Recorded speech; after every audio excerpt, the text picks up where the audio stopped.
everyone I meet and come into contact with is presented with the same dilemma and obligation to care for these things. You're fucked. Gotcha. And that's it. And in that way, it's like becoming an immune system for Earth's health.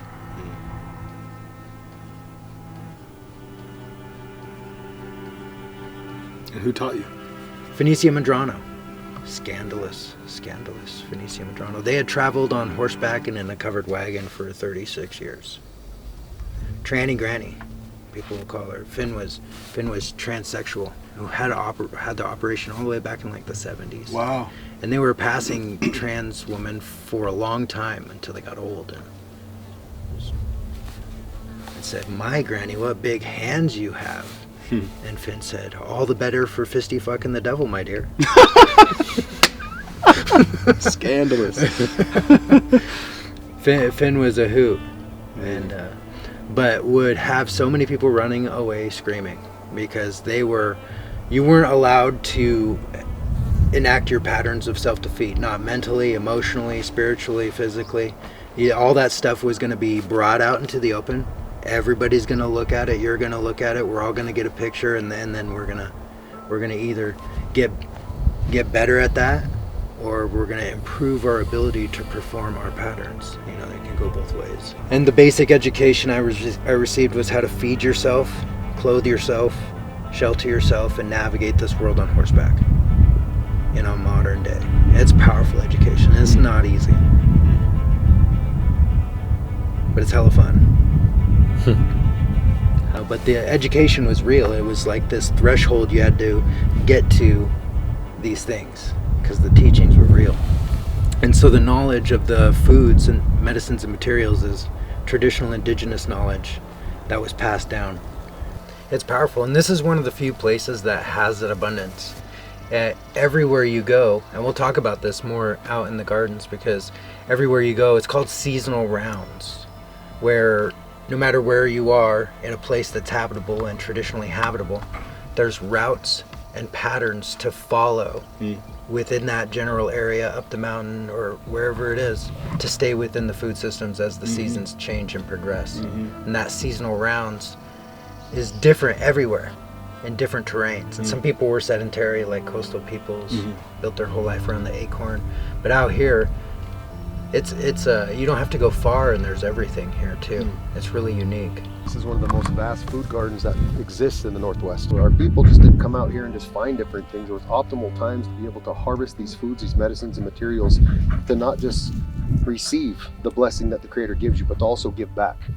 And it's in a give back way where it's not like seen today where you put an investment in and you're expecting a return right away. We're not going to see that investment. But our children's children will see a huge investment from our work today. And so it's like this beautiful way of planting for that next generation. And that's how come we have so much abundance, because our people had a good thought for us all the way down here, So these gardens don't get abundant without that interaction, without that relationship. And that's why some of these foods are so small right now, is because the ground hasn't been broken up. The only thing missing out here is the people.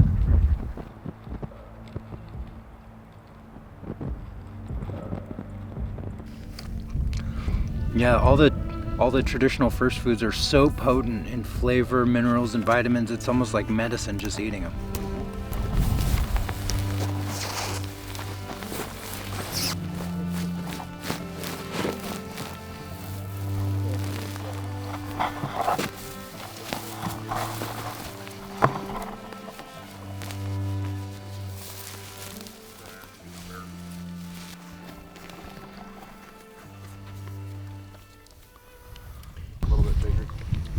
There's a lot of Mariposa lilies.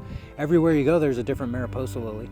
This one right here in particular has a massive range, and it grows in this sage steppe all the way up into the Washington and Canada, down into Nevada. So this one's a cool one that you'll find growing in a lot of places. Yeah, that might be like 20 to 25 years old right there. Wow.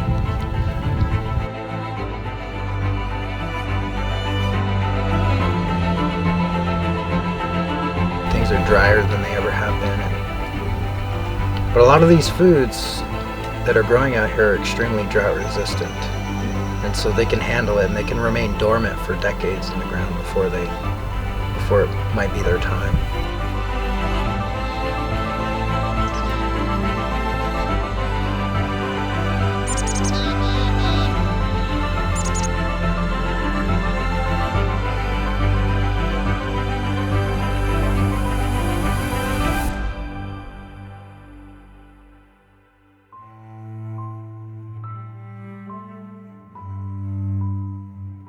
But just by showing up and participating, that's where the knowledge is right there.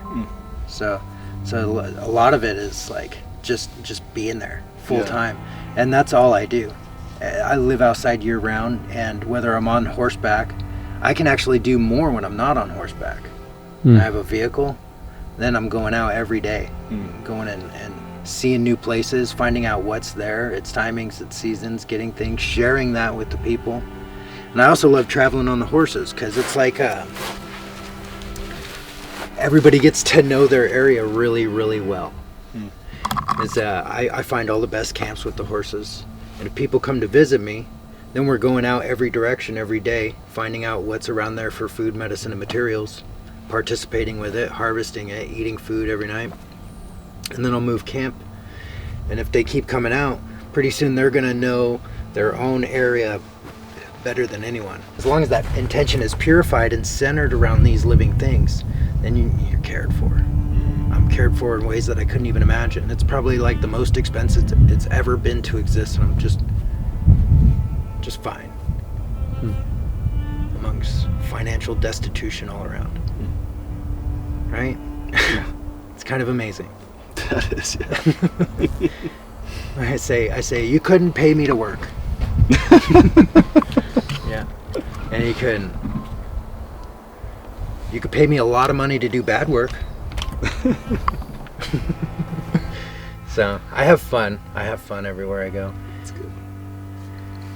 Just stuff to poke the feds, really. Totally. Yeah, they think I'm all arrogant and everything. Think I have a film crew out with me 100% of the time. That's funny. So I'm just gonna lean into it. Yeah. Yeah, and I got a call from my attorney yesterday, because right now I'm being charged with destruction of government property for going out into Hell's Canyon and carving giant letters with a Pulaski in the hillside that said "Eat me," and planted it with wild food. And they didn't like that. They think somebody reported it. They saw my post on Facebook and reported it. And then just like a week before I was going to ride out of my winter camp, I was in the middle of taking down my yurt when 2 federal deputies showed up in my camp. And they must have pinged my cell phone, because I don't know how they found me otherwise, right? Geofencing. And then they served me those papers, which really put a hamper on my travels. So I haven't been traveling this year. When I went to my court case on May the 4th, it was 7 federal agents, all there to intimidate just me, I guess. But I sat in a conference room while my attorney went in there, and he talked to them. And so they wanted, we didn't even listen to their settlement, really. They wanted to give an infraction, and then pay a fine. But we want to go to trial, because I didn't do anything wrong. There was no destruction. There was no defacement. I'm eccentric in my restorative efforts, but that's all it is. I didn't cause any harm or damage, and it was pretty funny. You should laugh about it. We can all laugh about it together soon, hopefully. But it was a pretty uneventful day on May the 4th. I don't know how long it's going to be drug out for, but it doesn't seem to be like a quick thing, And my next court appearance is July 6th. So I got real tired of hanging out in Boys Town, and hauled me and my ponies back to Oregon on a very nice ranch with a beautiful family where we're welcome anytime. We've got everything we need out there. And in the meantime, it's been a great opportunity to meet you guys out here. Come out here and do some filming, because I'm really familiar with this country, and we get to spend time with Garin Riddle, who's one of my best friends. One of my favorite people to hang out with in the whole wide world. Yeah. You didn't do anything wrong to the lands. You actually took out cheap grass and planted back what was supposed to be there in the first place, and it's educational. I think the way that it. Some people look at it and take it. They just don't understand, and their lack of understanding is why they're offended. But our lack of understanding of everything is why we choose to be offended. But we should choose to be able to educate ourselves more, so that offense is now a tool or a deeper understanding of clarity, and that's what people lack. They don't want to have the depth of clarity, because with clarity comes a lot of pressure. Just like the deeper you go down into the water into Crater Lake, there's vast clarity, but then it starts to press on you. Everything starts to press on you. And so the depth of clarity is really what we're trying to seek. I mean, that's what all of our old people had. All of our elders had that clarity, that deep clarity.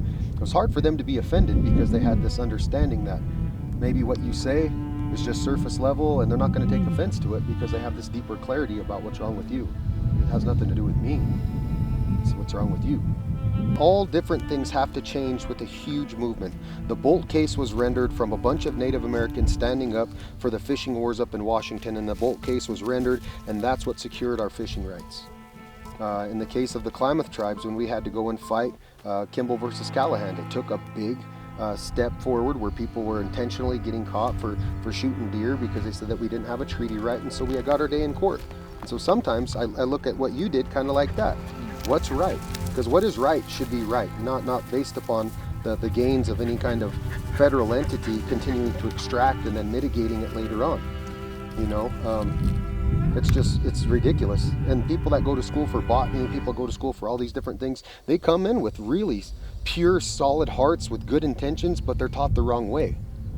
And so when I talk about some of the things that Michael advocates for as well, they got like this change of heart. They're really confused. They're conflicted because their education that they received in the Western science way conflicts with what our Native American traditional ecological knowledge says. And then they have to make a decision, a choice. And in many different meetings, we have those federal entities out in the hallway crying, apologizing, saying, I'm sorry, I had no idea, didn't understand. Because they can come out here and name all these different genus and species names, but they can't tell you how to use them, what they're for, how they actually contribute to the ecosystem and the hoop. No, they can't do that because they don't have that knowledge. The knowledge comes here. And so now we're seeing this huge push where they're coming to all the tribes asking us, how do we do this? Because our forests are burning up. All these different things are happening when in fact we used to manage the forest by burning every at least 7 years that the trees will show. The trees will record all the markings of the different burns that have gone through there. And the majority of the trees that we have on our reservation, 7 to 10 years is that window, and they burn. And it doesn't matter where it is, we burn. Because when we burn, we take care of all the vegetation, but we also stimulate the seed bank to start to grow. We also put nitrogen back in there, and we take all the other competing things away. All the smaller trees and shit that shouldn't be there, those go too. And then that's one of the huge things that's missing. Yeah. Mismanagement of our forest for all that time, where we're just going to suppress forest fire and then just use it as a means to be able to log the shit out of everything without any thought to the actual ecosystem. And that's the way that it continues to happen, because if it doesn't make dollars, then it doesn't happen. I mean, you can talk about what's going to be best for this ecosystem, but very few people actually know that. That's the real debt, though. You know, all this extraction with no payback, no return, no reach around. You know, it's owed to these places. Yeah. When you're busy fucking your mother, you're a motherfucker. You ought to give her some reach around. That's what Finn would say.